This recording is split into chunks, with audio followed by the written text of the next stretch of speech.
إن الحمد لله نحمده ونستعينه ونستغفره ونعوذ بالله من شرور أنفسنا وسيئات أعمالنا من يهده الله فلا مضل له ومن يضلل فلا هادي له وأشهد أن لا إله إلا الله وحده لا شريك له وأشهد أن محمدا عبده ورسوله يا أيها الذين آمنوا اتقوا الله حق تقاته ولا تموتن إلا وأنتم مسلمون يا أيها الناس اتقوا ربكم الذي خلقكم من نفس واحدة وخلق منها زوجها وبث منهما رجالا كثيرا ونساء واتقوا الله الذي تساءلون به والأرحام إن الله كان عليكم رقيبا يا أيها الذين آمنوا اتقوا الله وقولوا قولا سديدا يصلح لكم أعمالكم ويغفر لكم ذنوبكم ومن يطع الله ورسوله فقد فاز فوزا عظيما أما بعد فإن أصدق الحديث كتاب الله وأحسن الهدي هدي محمد صلى الله عليه وسلم وشر الأمور محدثاتها وكل محدثة بدعة وكل بدعة ضلالة وكل ضلالة في النار. يقول الله تعالى في كلامه فأعوذ بالله السميع العليم من الشيطان الرجيم من حمزه ونفخه ونفسه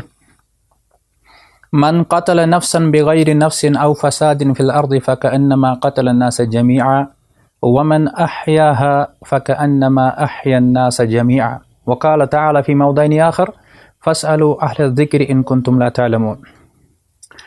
رب اشرح لي صدري ويسر لي أمري واحلل عقدة من لساني يفقهوا قولي رب زدني علما سبحانك لا علم لنا إلا ما علمتنا إنك أنت العليم الحكيم. عزیزان گرامی قدر سامعین و سامعات، آج کے ہفتہ واری نشست میں آپ سب کا خیر مقدم کرتا ہوں. السلام علیکم ورحمۃ اللہ وبرکاتہ. وعلیکم السلام ورحمۃ اللہ وبرکاتہ. ہمارا ہفتہ واری جو ہمارا درس ہوتا ہے یہ مختلف عناوین پر مشتمل ہوتا ہے، اور آج جس عنوان پر ہم بات کرنے جا رہے ہیں وہ ہے انتقال خون کی شرعی حیثیت، یعنی بلڈ ڈونیشن یا blood transfusion a critical review in the light of Shariah. اس ضمن میں جو ہم نے آیت پڑھی ہے، میں نے قرآن کریم سے 2 آیات مبارکہ ٹکڑا ہم نے پڑھا ہے. ایک جو آپ کے اسکرین پر ہے، یہ اصل میں بنی اسرائیل سے عہد لیا گیا تھا، لیکن العبرۃ بعموم لفظ لا بخصوص سبب. قرآن کریم کی تشریح میں یہ بات آئی ہوئی ہے کہ اگر کوئی آیت کسی موقع مناسب سے نازل ہوئی ہے، لیکن اس سے ہم مسائل استنباط ہر وقت کرتے ہیں، ہر معاملے میں کر سکتے ہیں. تو یہاں پر دیکھ لیے، من قتل نفسا بغیر نفس، جس نے ایک جان کو کسی جان کے بدلے کے بغیر قتل کیا، او فساد فی الارض، یا زمین میں فساد کے بغیر، یعنی یہ 2 وجوہات کو چھوڑ کر اگر کسی نے کسی کو قتل کیا، پھر کیا ہے، فَكَأَنَّمَا، پس وہ ایسا ہے گویا اس نے تمام لوگوں کو قتل کر دیا. لیکن اس کے بعد کیا ہے، وَمَنْ أَحْيَاهَا، اور جس نے اسے زندہ کیا. اس کا عمومی طور پر ترجمہ آپ کو سننے کو ملتا ہے، اور جس نے کسی کو بچایا، لیکن عربی کے اعتبار سے اس کا ترجمہ بنتا ہے وَمَنْ أَحْيَاهَا، اور یہاں ہا کی ضمیر جو ہے یہ نفس کی طرف لوٹتی ہے، چونکہ نفس عربی میں مؤنث ہے، اس لیے ہو کے بجائے ہا ہے. فَكَأَنَّمَا أَحْيَا النَّاسَ جَمِيعًا، گویا اس نے تمام لوگوں کو زندہ کیا. یہ آیت سورہ مائدہ سورہ نمبر 5 کی آیت نمبر 32 کا ایک ٹکڑا ہے. ہمارا جو عنوان ہے وہ اس تحت ہے، جو اس آیت کا یہ والا ٹکڑا ہے، وَمَنْ أَحْيَاهَا، اگر کسی نے کو زندہ کیا. زندہ کرنے سے مراد یہاں پر ہے کسی کی جان کو بچایا، کوئی مرنے کے قریب تھا اور اس کسی نے بچا لیا کسی بھی اعتبار سے، تو گویا اس نے تمام لوگوں کو بچایا. اچھا، اب یہ جو معاملہ ہے انتقال خون کے اعتبار سے، آج پوری دنیا میں یہ سلسلہ چلتا ہے، بلکہ ملینز آف لیٹرز جو ہے پوری دنیا میں ہر روز ڈونیٹ ہوتا ہے، ٹرانسفیوز ہوتا ہے. لیکن شریعت میں کا مزاج یہ ہے کہ ہر ایک معاملہ جو ہمارے پاس نیا آتا ہے اس کے ضمن میں ہم اہل ذکر سے پوچھیں جو اس کے ماہرین ہیں. یہی وجہ ہے کہ قرآن کریم میں 2 جگہ آیا ہوا ہے فَاسْأَلُوا أَهْلَ الذِّكْرِ إِن كُنتُمْ لَا تَعْلَمُونَ، یعنی اگر آپ کو بس ذکر والوں سے پوچھو اگر تم نہیں جانتے ہو. تو اس ضمن میں ہم یہی بات کہیں گے کہ آج مختصر میں آپ کو بتا دوں گا کہ معاملہ کیا ہے، انہیں اتنا بھی آسان نہیں ہے جتنا ہم سمجھتے ہیں۔ تو یاد رکھیے کہ ان آیات کے ضمن میں ہم یہ کہیں گے کہ اللہ تعالیٰ نے جو انسان کو بنایا ہے اور انسانی زندگی بنائی ہے، تو زندگی قائم رکھنے میں خون جو ہے ایک بڑا مرکزی کردار ادا کرتا ہے۔ ایک صحت مند انسان میں کم و بیش 5 لیٹر خون ہر وقت موجود رہتا ہے، اور اس میں سے بھی تقریباً آدھا لیٹر خون میڈیکل سائنس ہمیں کہتی ہے، اطباء ڈاکٹرز کہتے ہیں کہ وہ کہتے ہیں اس میں بھی جو ہے آدھا لیٹر جو ہے وہ اضافی ہوتا ہے، جس کو آپ ریزرو کہہ سکتے ہیں۔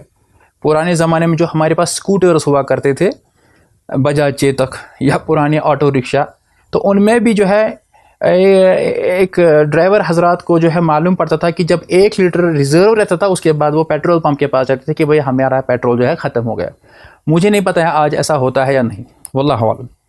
مطلب یہ ریزرو جو اللہ تعالیٰ نے اضافی خون ایک انسان کو دیا ہے، یہ اسی لیے غالباً دیا ہے کہ اگر انسان کو کوئی چوٹ لگ جائے، کوئی گر جائے یا کسی کو کوئی حادثہ ہو جائے، انسانی جسم کو کسی قسم کی کمزوری یا نقاہت ہو، تو اس کو یہ خون جو اضافی دیا گیا ہے تاکہ اگر تھوڑا ضائع بھی ہو جائے تو انسانی زندگی بچ جائے گی۔ شاید ایسا ہی ہے کہ اللہ تعالیٰ نے اس کو اسی لیے رکھا ہوا ہے۔ اب چونکہ دور حاضر میں یہی اضافی خون جو ہے نا کسی شخص کی زندگی بچانے کے لیے ایک جسم سے دوسرے جسم میں اس کو منتقل کیا جاتا ہے، ٹرانسفیوز کیا جاتا ہے، ڈونیٹ کیا جاتا ہے، اور اس کو یہ انجیکٹ کیا جاتا ہے رگوں میں، اور عملی طور پر وسیع پیمانے پر دنیا بھر میں ایسا بھی ہو رہا ہے۔ تو بہرحال یہ جو آیت ہے فَاسْأَلُوا أَهْلَ الذِّكْرِ إِن كُنتُمْ لَا تَعْلَمُونَ، یہ آیت سورہ انبیاء سورہ نمبر 21 آیت نمبر 7 اور سورہ نحل سورہ نمبر 16 آیت نمبر 43 کا حصہ ہے۔ تو اسی پر ہم آج بات کریں گے کہ دیکھیں گے ہم کہ انسانی زندگی کتنی اہم ہے، اور یہ خون جو ہے انسانی زندگی کی بقا کے لیے کتنا اہم ہے۔ بلکہ ہمارے بہت سارے جو انہیں بیماریاں جب انسان کو لاحق ہوتی ہے تو یہ انسانی زندگی بہت مجبور بنتی ہے، کیونکہ انسان کے اعضاء کمزور پڑ جاتے ہیں، پھر جو وہ نئے بلڈ سیلز جو ہے نہیں وہ بنا پاتے ہیں، اور اس لیے کیونکہ جو پرانے سیلز ہوتے ہیں اس خون میں وہ ڈیمیج یعنی خراب ہو گئے ہوتے ہیں۔ اسی طرح سے جب ایک صحت مند ایک انسان ہوتا ہے، اسی سے یہ خون نکالا جاتا ہے۔ پھر اگر ہم دیکھیں گے کسی کو آج کل کے دور میں آپریشن کرنا ہوتا ہے، سرجری کرنی ہوتی ہے، تو اس میں بھی ایک انسان کو خون درکار ہوتا ہے، کیونکہ اس میں بھی انسان کا خون بہت زیادہ ضائع ہوتا ہے۔ اس کے بعد آپ دیکھ لیجئے سڑک حادثات، in road accidents, the injured persons come across the blood deficiency, تو انسان کو جب وہ اتنا خون ضائع ہوتا ہے تو کیا کیا جائے؟ حالانکہ اس میں کوئی بھی چیر پھاڑ کرنے کی ضرورت نہیں ہے، بس ایک سوئی سے کام ہو جاتا ہے۔ تو ان مواقع پہ ہمیں خون کا عطیہ لاحق ہوتا ہے تاکہ انسانی جان جو ہے جو کہ اہم ہے وہ بچ جائے۔ تو ایک انسان سے دوسرے انسان میں خون جب منتقل کیا جاتا ہے تو اس میں بھی کچھ نکات جو ہے ملحوظ نظر رکھتے ہیں، جس میں اہم چیز جو ہے کہ ان کا جو بلڈ گروپ ہے وہ ایک ہی ہونا چاہیے، جس سے کہ انسان کی زندگی بچے، وگرنہ اگر الٹا کیا جائے تو اس میں بھی معاملات خراب ہو سکتے ہیں۔ تو میڈیکل سائنس میں ترقی کی بدولت بہت سی سہولیات پیدا ہو چکی ہے۔ کسی دور میں ممکن ہی نہیں تھا، اگر کسی کو آج سے 500 سال 1000 سال پہلے کہیں گے کہ بھائی اس کا بلڈ ڈونیٹ کرنا ہے تو اس کو سمجھ میں نہیں آئے گی بات، کیونکہ اس وقت وہ دور الگ تھا۔ ایسے شخص کے بارے میں تو یہ تو گمان ہی نہیں کیا جا سکتا کہ کسی کو کوئی سڑک حادثہ ہو جائے، کسی کا بازو خدا نہ خاصا کٹ جائے، کسی کو خون نکل جائے وغیرہ، تو پھر بڑی مقدار میں جب ضائع ہو جائے تو انسان تو نتیجتاً وہ تو مر ہی جاتا تھا۔ لیکن الحمدللہ آج کل کے دور میں، اس جدید دور میں، بنا کسی چیر پھاڑ کیے یہی خون حاصل کیا جا سکتا ہے اور ایک جسم سے دوسرے جسم میں اس کو منتقل بھی کیا جا سکتا ہے۔ تاہم خون کے سلسلے میں کچھ معاملات جو ہے وہ اطباء کے یہاں بالکل یعنی مسلمہ ہے، یعنی اگریڈ اپون ہے۔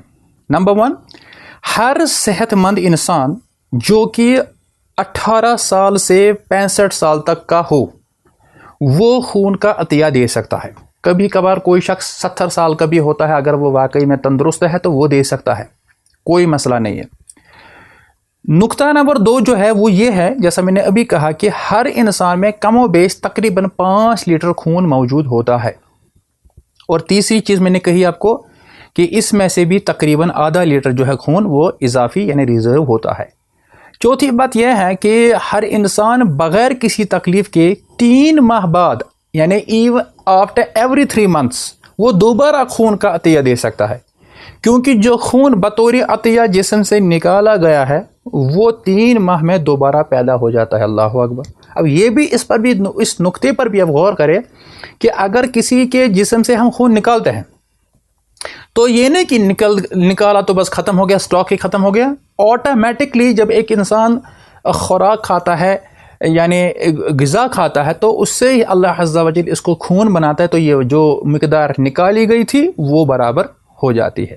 اور بلکہ یہ بھی کہا جاتا ہے کہ خون کے جو بہت سے اجزاء ہوتے ہیں جس میں آپ جانتے ہیں کہ بلڈ سیلز ہے، پلازما ہے، ریڈ بلڈ سیلز ہے، وائٹ بلڈ سیلز ہے، ان تفصیلات میں نہ جاتے ہوئے کہ اس میں کہوں گا کہ خون کے کچھ ایسے اجزاء ہوتے ہیں جو خون دینے کے بعد تقریباً 24 سے 48 گھنٹوں میں بھی پورے ہو جاتے ہیں، اور درست طریقے سے محفوظ کیا گیا خون اس کو ہم 4 ماہ تک استعمال کر سکتے ہیں۔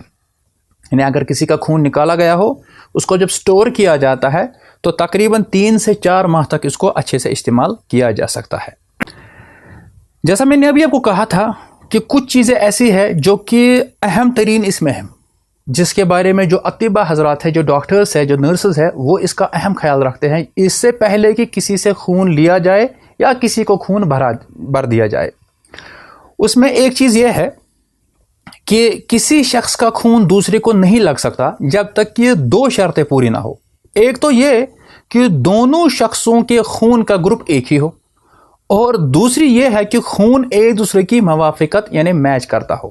جیسے آپ کے سامنے ہے ٹائپ B+ ہے، مثلا AB پازیٹیو ہے، A+ ہے، A پازیٹیو ہے، پھر O نیگیٹو ہے، A پازیٹیو وغیرہ، جیسا کہ آپ کو میں اسکرین پر دکھا بھی رہا ہوں، یہ آپ سب لوگ جانتے ہیں۔ اگر الٹا ہو جائے تو معاملہ خراب ہو سکتا ہے۔ اسی طرح سے نشہ کرنے والے یا خطرناک امراض میں مبتلا افراد کا خون دوسرے شخص کے جسم میں منتقل کرنے سے پہلے اسے بھی اگر ہم نے ایسا کر لیا، کوئی ایسا کسی خطرناک بیماری میں ملوث ہے، اگر ہم نے اس کا خون لیا تو یہ سارے چیزیں جو ہے نا اس میں منتقل یعنی ٹرانسفر ہو سکتی ہے، تو اس لیے ایسے لوگوں کا خون ہرگز استعمال نہیں کیا جاتا ہے۔ اچھا، اب اگر کسی نے خون کا عطیہ دیا بھی، اگر موسم گرما ہے تو اس وقت آپ کیا کر سکتے ہیں، آپ جو ہے جوس پی سکتے ہیں، لیکن بازار والا جوس نہیں، وہ تو خراب ہوتا ہے، یعنی وہ میووں سے نہیں اخذ کیا جاتا ہے، اس میں پریزرویٹو ہوتا ہے۔ یعنی اگر آپ کے گھر میں واقعی میں چقندر ہے یا دیگر جو میوہ جات ہے تو اس میں آپ خود اخذ کر سکتے ہیں، اس کو نچوڑ رکھ سکتے ہیں اس کا رس، لیکن اگر نہیں ہے تو کوئی مسئلہ نہیں، آپ لسی وغیرہ پی سکتے ہیں۔ اور جب سردی کا موسم ہو تو اس وقت آپ نیم گرم دودھ جو ہے اس کو پی لے تو اس سے ماشاءاللہ یہ مفید رہے گا۔ اسی طرح سے جو صحت مند خواتین ہوتی ہیں نا، وہ بھی اگر وہ ڈاکٹر سے مشورہ کریں تو وہ بھی خون کا عطیہ دے ہی سکتے ہیں، لیکن اس میں ایک اور چیز ہے کہ ایک ہی وقت میں آدھے لیٹر سے زیادہ خون کا عطیہ دینے سے اس کو گریز کریں، انہیں اوائڈ کرنا چاہیے۔ تو شرعی لحاظ سے انتقال خون کے حوالے سے اب کچھ چند سوالات پیدا ہوتے ہیں کہ کیا معاملہ ہے، کہ اس میں کیا اسلام ہم کو کہتا ہے، یعنی جس میں یہ بھی ایک معاملہ ہے کہ ایک انسان کا خون دوسرے کے جسم میں داخل کرنا کیا یہ جائز ہے یا نہیں ہے۔ تو اس کا جواب سمجھنے کے لیے 2 بنیادی باتیں ہمیں پیش نظر رہنی چاہیے۔ اول یہ ہے کہ خون جو ہے نا، یہ بہت important, this is a very important point, ہو سکتا ہے اس سے پہلے آپ نے اس پر غور نہ کیا ہو۔ The blood which is in our Venice, جو ہمارے جسم میں ہے، وچ از ان آور باڈی، یاد رکھے یہ بذات خود حرام ہے۔ جو ہمارے جسم میں جو خون ہے یہ حرام ہے۔ اور دوسری بات یہ ہے کہ خون جو ہے یہ انسانی جسم کا ایک حصہ ہے، a kind of part of our body. تو جہاں تک خون کے حرام ہونے کا تعلق ہے تو قرآن و سنت اور اجماع امت سے اس بات کی حرمت واضح ہے۔ ایک حوالہ ہے سورہ بقرہ سورہ نمبر 2 آیت نمبر 173، ٹھیک ہے۔ دوسرا ہے حوالہ ہے سورہ مائدہ سورہ نمبر 5 آیت نمبر 3۔ تیسرا حوالہ سورہ انعام سورہ نمبر 6 آیت نمبر 145، اور چوتھا حوالہ ہے سورہ نحل سورہ نمبر 16 آیت نمبر 115۔ ان چاروں میں اللہ تعالیٰ نے مختلف الفاظ اختیار کر کے ہمیں کچھ بتایا ہے کہ آپ کے لیے یعنی موٹے موٹے چیزیں ہم کو بتا دی گئی ہے کہ آپ کے لیے کون سی چیزیں حرام ہیں۔ اب یہاں پر یہ بھی نقطہ یاد رہے کہ اللہ تعالیٰ نے جو قرآن کریم نازل کیا ہے، یہ اس میں کوئی ڈیٹیلنگ، کوئی تفصیل بتانے کے لیے ہم کو یہ نہیں بتایا، وگرنہ اللہ تعالیٰ اگر پورا کا پورا لسٹ بتا دیتا کہ بھائی آپ کے لیے کون کون سی چیزیں حلال ہیں، حرام ہے، کس میں کیلشیم ہے، میگنیشیم ہے، کس میں پروٹین وغیرہ ہے، تو یاد رکھیے پھر قرآن کریم صرف 30 پارہ نہیں بلکہ 30,000 پارہ ہوتا۔ اس میں جو بھی بات بتائی گئی ہے وہ ہے مجمل، جس کو آپ نٹ شل کہتے ہیں۔ یہ 4 حوالے آپ نے نوٹ کر لیے ہوں گے مجھے امید ہے، اور یہ ان میں کیا آیت ہے؟ پہلی آیت آپ دیکھ لیے اسکرین پر۔ اللہ عز و جل فرماتے ہیں انما حرم علیکم المیتۃ والدم ولحم الخنزیر وما اہل بہ لغیر اللہ۔ اس کا ترجمہ یوں ہے کہ اس نے تم پر صرف مردار اور خون اور خنزیر کا گوشت اور ہر وہ چیز حرام کی ہے جس پر غیر اللہ کا نام لیا گیا ہو۔ یہ دیکھیے، المیتہ یعنی مردار، جو از خود کوئی جانور مرا ہو، یعنی آپ نے اس کو ذبح نہیں کیا ہو۔ دوسرا پوائنٹ جو ہے وہ ہے دم، اور یہی دم جو ہے نا اس کو ہم کہتے ہیں خون۔ پھر ہے لحم الخنزیر، یہ کیا ہے؟ انگریزی میں اس کو کہتے ہیں پورک، یعنی سور کا، خنزیر کا گوشت۔ اچھا، یہاں پر کچھ لوگ بولتے ہیں خنزیر مت بولا کرو، اس سے وضو ٹوٹتا ہے، یہ تو قرآن کی آیت ہے۔ اس کے بعد چوتھی چیز کہی گئی وما اہل بہ لغیر اللہ، اور جو بھی اللہ کے علاوہ کسی کے نام کے لیے چڑھاوا چڑھا جائے، خوشنودی کے لیے کسی دن کو مخصوص کیا جائے، عرس کے نام پر، چڑھاوے کے نام پر، بھینٹ کے نام پر وغیرہ، وہ بھی حرام ہے، اگرچہ وہ حلالی ہو، پھر وہ مٹھائی ہو، قہوہ ہو یا شربت ہو یا کچھ ہو۔ یہ ایک حوالہ۔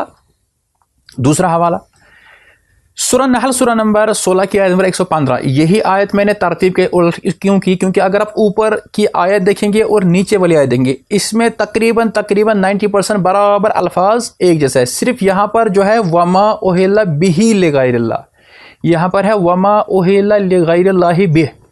اسی لیے اگر کبھی کبھار کوئی قاری بیچارہ اگر نماز پڑھا رہا ہو، اگر وہ بھول جائے یا اس کو غلط ہو جائے تو ہنسنا نہیں چاہیے، یہ نہیں سوچنا چاہیے تو قاری صاحب ہے، حافظ صاحب ہے، امام صاحب ہے، شیخ صاحب ہے، عالم صاحب ہے، تو اس کو، یہ اللہ تعالیٰ نے اپنی حکمت کے اعتبار سے ایک ہی بات کو دوسرے مختلف الفاظوں میں بیان کی ہے۔ اس میں بہرحال عربی گرامر کے اعتبار سے اس میں فرق ہوتا ہے، لیکن معنی اور مفہوم میں زیادہ فرق نہیں ہوتا ہے۔ تیسری آیت دیکھ لیں۔ تیسری آیت ہے جو کہ سورہ مائدہ سورہ نمبر 5 کی آیت نمبر 3 ہے۔ اب اس میں الگ الفاظ ہے، یہاں پر تھا انما، یہاں پر سیدھا ہی ہے حرمت علیکم المیتۃ، اوپر دیکھیں یہاں میتہ ہے، یہاں پر میتۃ ہے، اوپر ہے زبر ہے، یہاں پر پیش ہے، والدم ولحم الخنزیر وما اہل لغیر اللہ بہ، یعنی تم پر مردار حرام کیا گیا ہے، اور خون اور خنزیر کا گوشت اور وہ جس پر غیر اللہ کا نام پکارا جائے۔ کتنے حوالے ہو گئے؟ 3۔ تو چوتھا جو ہے وہ سورہ انعام سورہ نمبر 6 کی آیت نمبر 145 ہے، قُلْ لَا أَجِدُ فِي مَا أُوحِيَ إِلَيَّ مُحَرَّمًا عَلَى طَاعِمٍ يَطْعَمُهُ إِلَّا أَن يَكُونَ مَيْتَةً أَوْ دَمًا مَصْفُوحًا۔ یہ ذرا لفظ آپ یاد رکھیں، یہ آپ کو معاملات میں ذرا کام آئے گا۔ دمن مصفوفاً، اس کو ہم اردو میں بھی استعمال کرتے ہیں، دم مصفوف۔ او لحم خنزیر فإنہ رجس او فسقا اہل لغیر اللہ بہ۔ اس کا ترجمہ ہے کہہ دے میں اس میں وحی آئی ہے مجھ پر کہ جو میری طرف آ گئی ہے وحی کہ کسی کھانے والے پر کوئی چیز حرام نہیں میں پاتا جسے وہ کھائے، ہاں سوائے ایکسیپٹ اس کے کہ وہ مردار ہو، نمبر 1، اور یا بہایا ہوا خون، جو میں نے یہ کہا دم مسفوح۔ بہت سارے لوگ کہتے ہیں نا کہ جو جانور ہے اس کا گردہ مت کھاؤ، اس کے انتڑیاں مت کھاؤ، اس کے ٹیسٹیکلز مت کھاؤ، یا وغیرہ وغیرہ، پھر ہم کو تاڑتے ہیں کبھی کبھار قصائے، ارے یہ تو مکروہ ہے، یہ ہے وہ ہے۔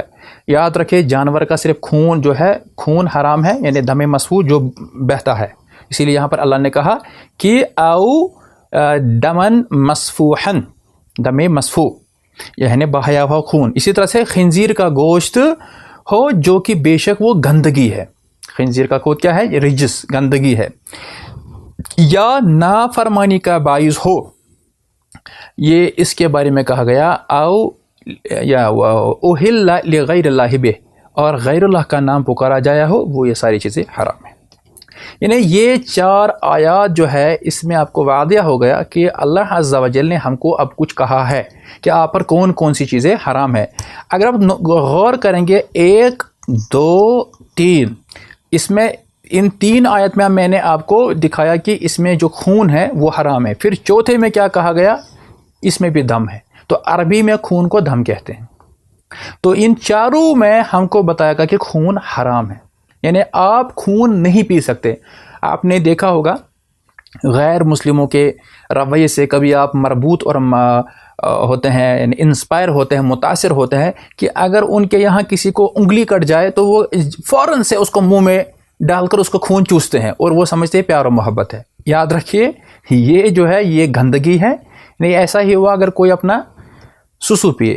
ویسے یہ بھی تو ہمارے بھارت شریف میں تو ایسے نمونے آئے ہیں کہ ایک ہمارے منسٹر بھی گزرے بھارت شریف میں، مرارجی دیسائی، واللہ عالم، بلکہ انہوں نے تو اس پر شعر ہی لکھا کہ اس نے اتنا تعصب کیوں، تم ہمارا پیو ہم تمہارا پیتے ہیں، نعوذ باللہ۔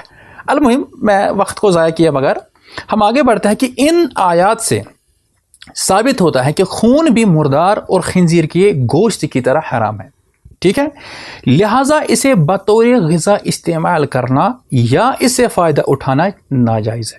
تاہم شریعت نے انتہائی مجبوری اور اضطراری حالت کو اس حکم سے بالکل نہ مستثنا کیا ہے، ایکسیپشن میں کیا ہوا ہے۔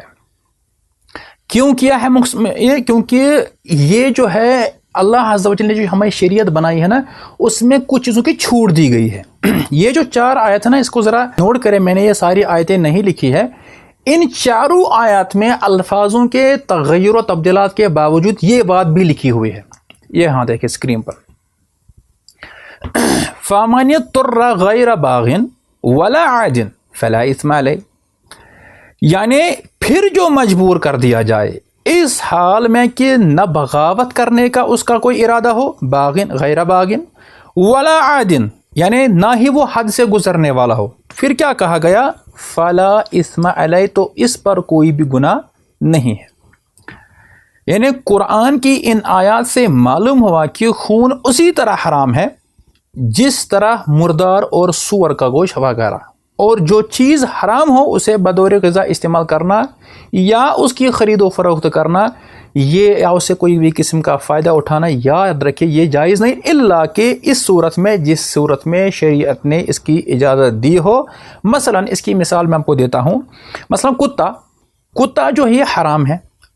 اب کتا اگر حرام ہے، اسے گھر میں رکھنا جائز نہیں ہے، لیکن 3 صورتوں میں جائز ہے۔ وہ چیزیں کیا ہے؟